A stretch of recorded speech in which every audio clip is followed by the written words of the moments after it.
I saved what I think is the toughest topic till the last talk of the year. Love. We are it, and yet we look for it. It's within us, wholly and completely and fully, innately, naturally, to express, and yet we always seem to be seeking it outside of ourselves in order to know it. I'm sure most of you have heard of, if not read, of the books of Neil Donald Walsh, Conversations with God. Came on this world in a big way. I only ever got through the first one, and that was enough for me. It seemed to say everything I needed at the time, and it was when I was going through ministerial school. And I remember one of Neil's statements in that book, and it said, what we want most, we fear most, love. He also said something very intriguing to me. He said that we don't need anybody, but we need people. We don't need people, but we need people. And it's taken me a long time to kind of grok what that meant. And I wanted to talk about that today. And I wanted to talk about it by starting in a way of tribute to one of my colleagues who is speaking today, and this is her last talk. She's going into retirement. Dr. Carol Carnes, who's been quite an icon in the New Thought movement and the Association Global of New Thought. She's had countenance with the Dalai Lama. She's traveled all over the world in different New Thought groups. She was at the World Parliament of Religions.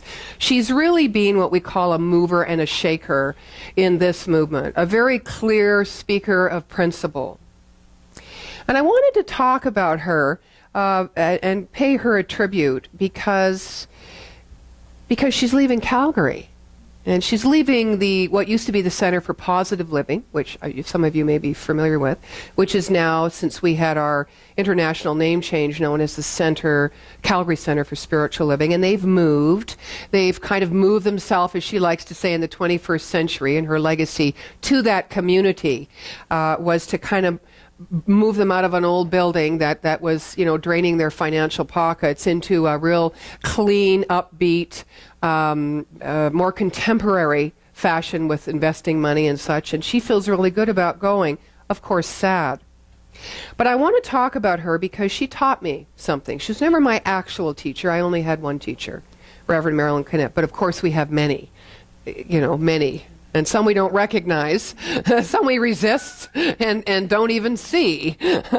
But and Carol's kind of one of those teachers. Carol's kind of an individual that, you kind of come with your own kind of way, your own kind of MO, your way of being, friendly, kind of accepting and, kind, and you kind of look out and you kind of expect that back. Well, Dr. Carol shocked a lot of people. She disappointed some people, not as a teacher of principle, not as a brilliant, clear visionary of evolutionary consciousness, but in a personal relationship way, right? She did that. I mean, a lot of people would say that. And I'd watch this over and over and over, and I have lunch with her. I said, what goes on there? What goes on there with you? You all know people like that. These are the people you want something from that you can't get anything from. You all have people like that, right? And she said, it's not mine to give them that. It's theirs to find it within themselves. And it was like, whoa, that was deep. And then I'd go back to that statement of Neil's, we need people, but we don't need people. Why do we need people?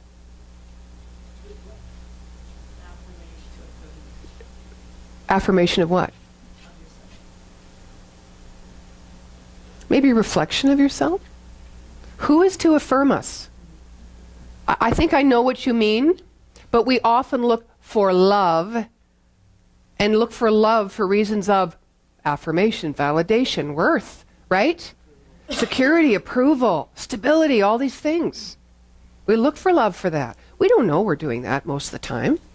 We think we're just loving. We're just loving, and then we're attracting someone wonderful in our life. But you know what happens when those people leave, whether they be intimates or friends?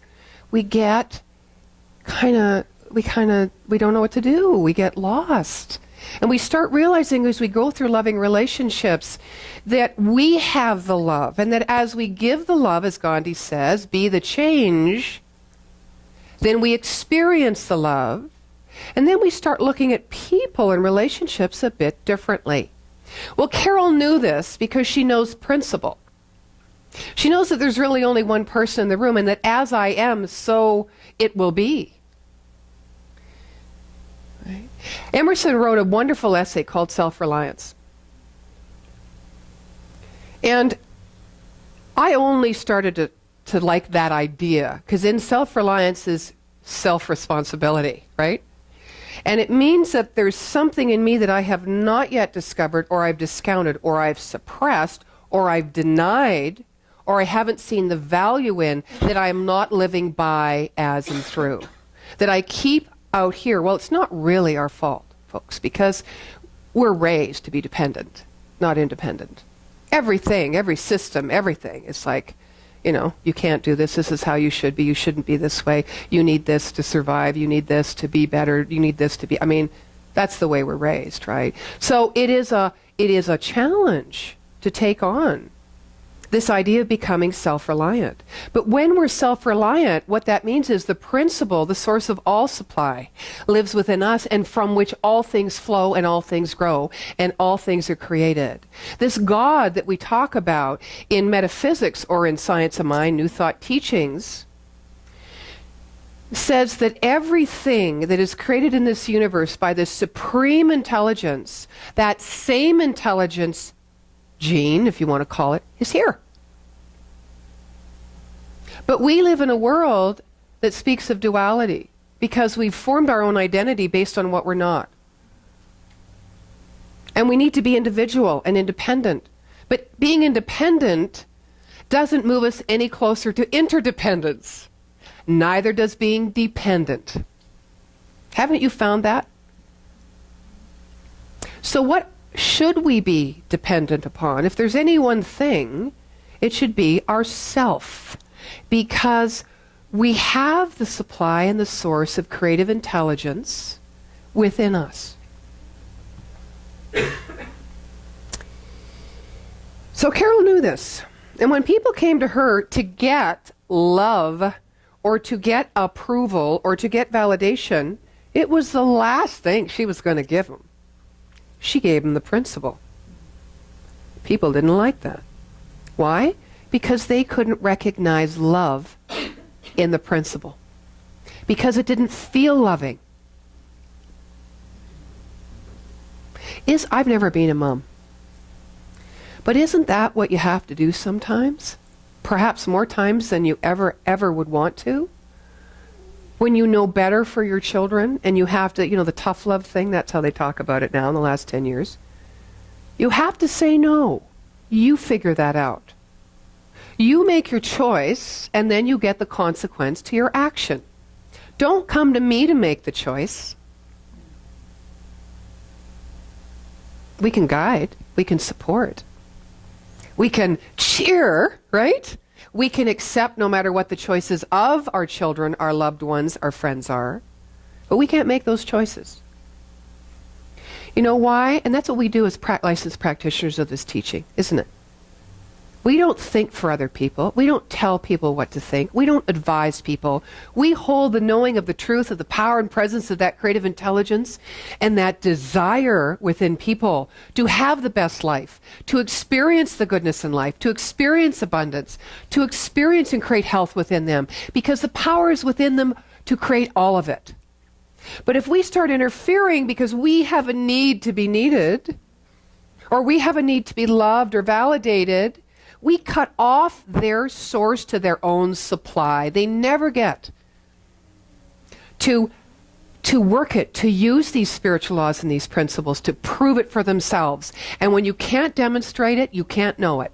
And when you can't know it, you lean into this world of duality and dependency, where all your good is outside you and I got to get me some. rather than praise and give thanks for what's already been given.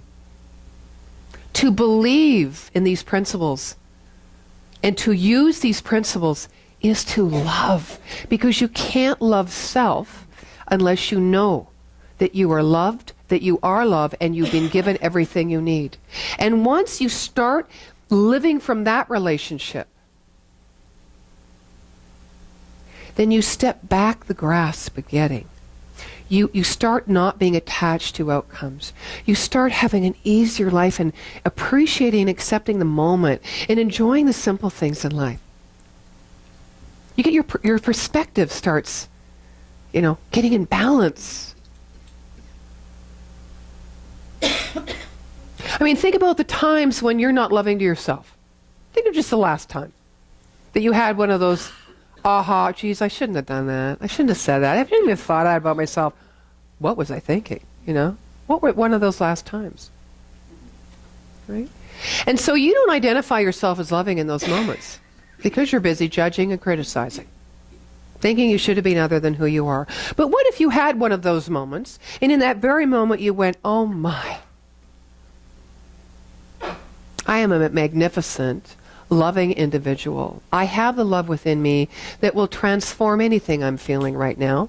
Therefore, because I can rely on that and I know that that's within me to do, I can just sit in my judgment and not be afraid or not judge your judgment.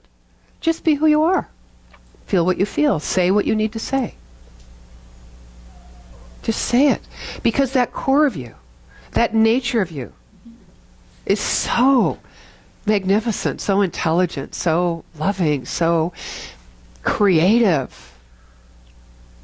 But we keep switching, right? We go back and forth, light and dark, joy, sorrow, and that's good. That's the human journey, Can we get to the place where we love ourselves no matter where we are on the continuum? Can we just go, it's all good? Can we do that? And when we can do that, because I know we can do that. I know it's a practice, right? It's a practice of doing this. But it's still a choice to practice, right? And then the practice of it, the application of it, the demonstration and over and over and over is going to shift the law of your own being. Now, this is what I mean by to believe is to love. We can decide, I want to love X, or I love this, and this really inspires me, and I'm so passionate about this. I want to give my whole heart over here. Maybe it's a cause. Maybe it's not a person. Maybe it's a cause. Maybe it's a way of life. Maybe it's a new way of being in the world. So that's the conscious idea, the image that we create. And we're going to do a little more of this if you want to stay for the burning bowl ceremony, because we're going to do a short meditation. We're going to do a visualization of what it is we want to create. Then we're going to release all the things that stand in the way of it. It'll be about half an hour after the service. So we have this idea in our mind, and we start to feel how wonderful it can be, but often we stop at that point. We don't take the next steps, which are to constantly affirm and shift our thoughts and the thoughts, and shift our words that we speak out, shift our thoughts that we think in our own mind chatter, and shift and align our actions. We don't often move to that place. We tend to look outside ourselves at that point after we get the great idea. I do it. I have done it for years. I've got because I'm one of those creative people that just catches not just one every month, but about 5,000. And then I go, oh, which one do I really want? Because I love this and I love that. And then I find the next month I'm doing the same thing, right? Because I couldn't put it on fire. So this teaching has helped me a great deal. So I get the idea, I feel the fire. And then a week later, I get another idea and feel the fire, But then I always look, what I've done a lot is I look for other people that have the same fire and the same idea to support me in manifesting it.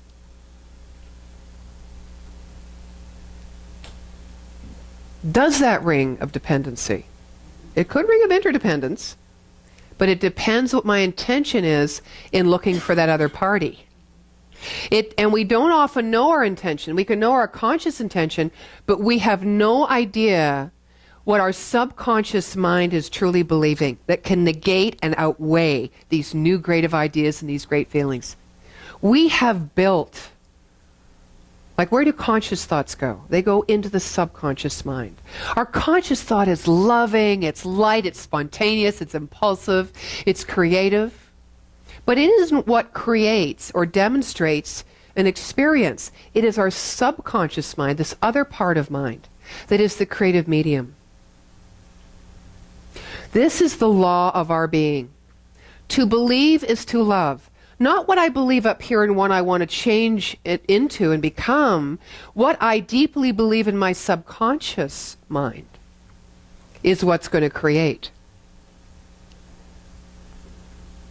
Okay?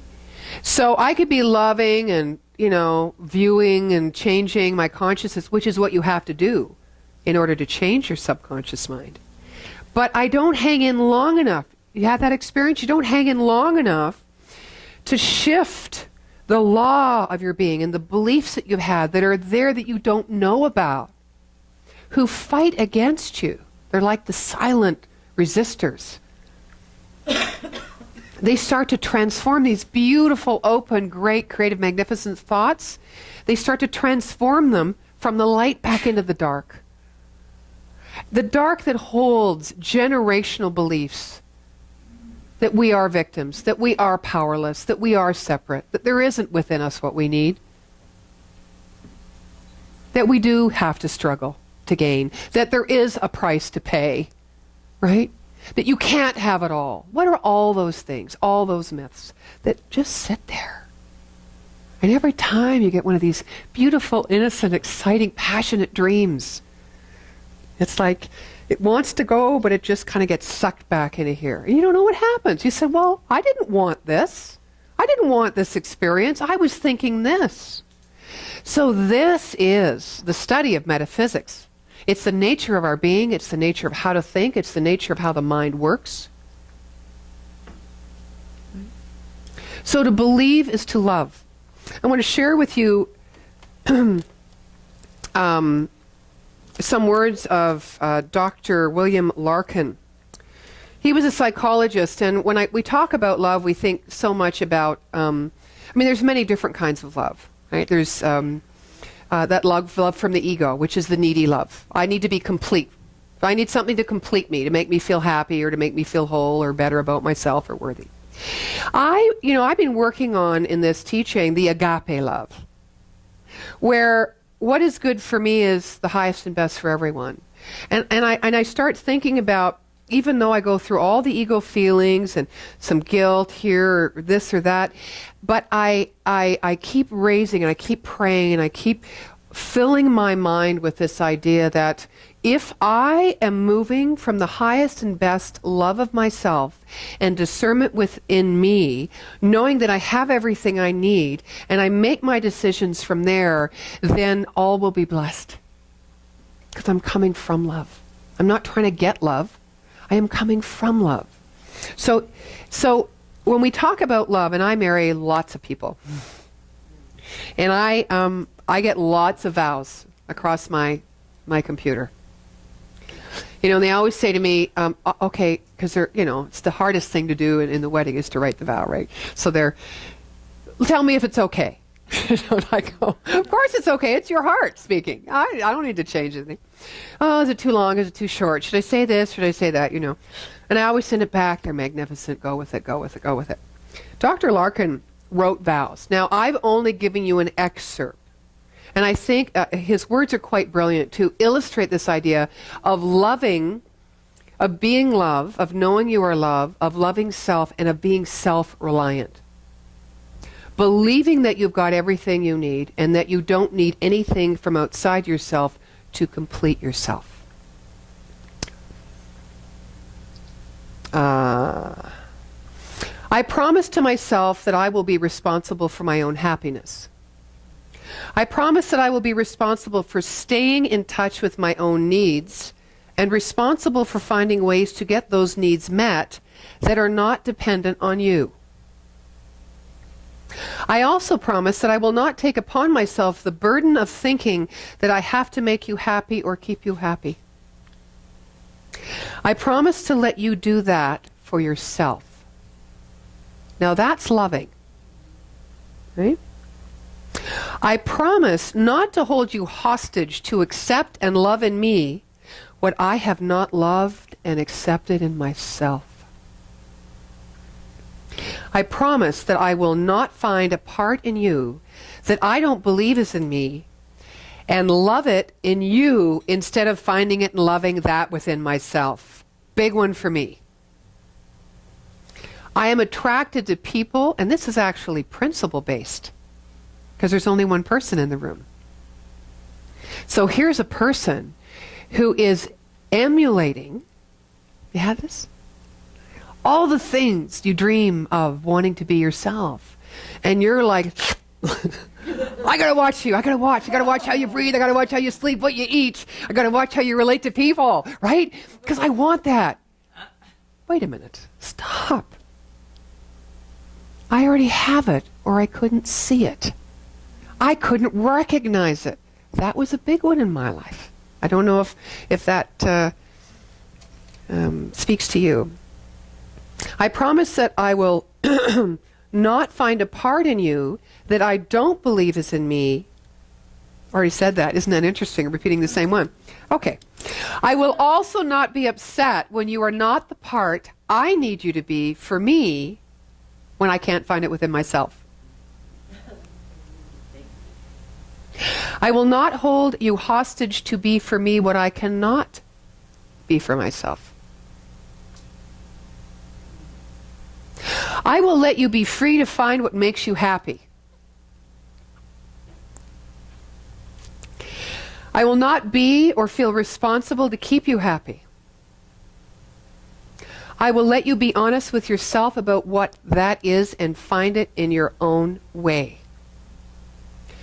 I'm only half through. This is pretty important stuff. And it applies to every relationship. Mostly the one you have with yourself. I will not be responsible for either your happiness, nor will I be a stand-in for what you believe I have in me that you fear does not exist in you. I promise this especially to the best of my ability. I promise you that I will not try to be what you are not, so you can feel complete because of your relationship with me. Nor try to be for you what you are having trouble being for yourself. How many people here have found value in relationship by trying to fix or complete or make someone happy or be something in someone's life that made them feel they could not live without you? Dependency. Codependency, right? I will not love you or call it love because of what you complete in me. I will complete in myself what is incomplete and not hold you responsible to be what I have not yet become. And as I become more of who I really am, I will share the overflow of that love of myself with you. And I ask you, as you become more of who you are, free of my expectations of how I think you should be, that you will share the overflow of your love of self with me. As we do for ourselves what we cannot do for each other, as we do for ourselves what we cannot do for each other, may we both vow to always share the joy and love of who we really are with each other. I will love you unconditionally as you are and expect the same from you. Now, what kind of a world would we be living in if this was the law and the belief of our being? No war. There would be no war. There would be no hierarchy. We would have peace on earth. We can't espouse to this. We can't even understand some of this. We will resist this if we don't believe we have the capacity within us to create this. If we're not reliant on self and the source that lives within us. And this goes back to the old paradigm. Is God out there? Is God all-powerful? All-knowable? And we have to struggle our whole life to get it, to know it, to become something. Do we always think that life is better somewhere else? This is it. And this is why I wanted to talk about this today. Because I can talk about a million things, but this is the root of everything to me. Everything. This is why we're spiritual seekers, to come to know ourselves, to come to love ourselves, to see God, to see life, to see the world right here. Jesus said, you know, where's heaven? Where we least of all look for it, right? Right here. So I'd like to close today with Dr. Holmes' words, considering that in January and February, it's traditional in what used to be called religious science churches, now we're centers for spiritual living. We go through the basic principles again of the Science of Mind text. Yes, the Science of Mind text. This is yours. Sorry. I will buy you. I know she's looking at it going, that looks rather familiar, but I never read a book like that. We always go through the first 4 chapters, which is what is it? What's God? What's the thing itself? How does it work? What does it do? You know, how do we use it? To come back to the basics. And I'm doing it in a theme called Our Magnificent Humanity. Dancing in the light and the shadow of existence, right? So we can really get into this idea of this is perfect, just the way it is in its imperfection. We can talk about it, but it is not usually our experience in life. So I want to close with Dr. Holmes.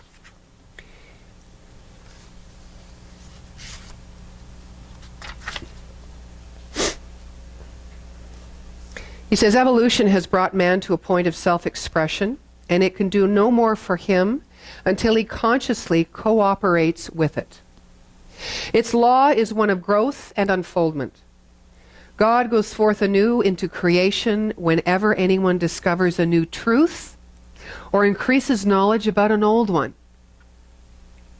Each is a center of the all, and each has access to the all through his own nature. Jesus refers to his joy on the eye of his greatest lesson to mankind. That joy which is full and complete. That joy which no man can take away. The joy of a sense of completion.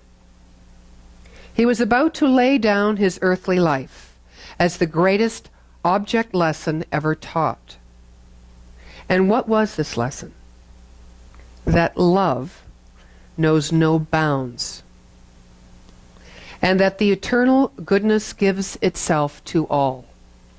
God as man, in man, is man. I know, because I know that you are a unique expression of God, and that you are whole and complete and perfect just the way you are, I know that you will come to know this by your own thoughts and your own words and your own deeds, through this idea of love. I know that the new year for you will be a place where you can start fresh in how you look at love.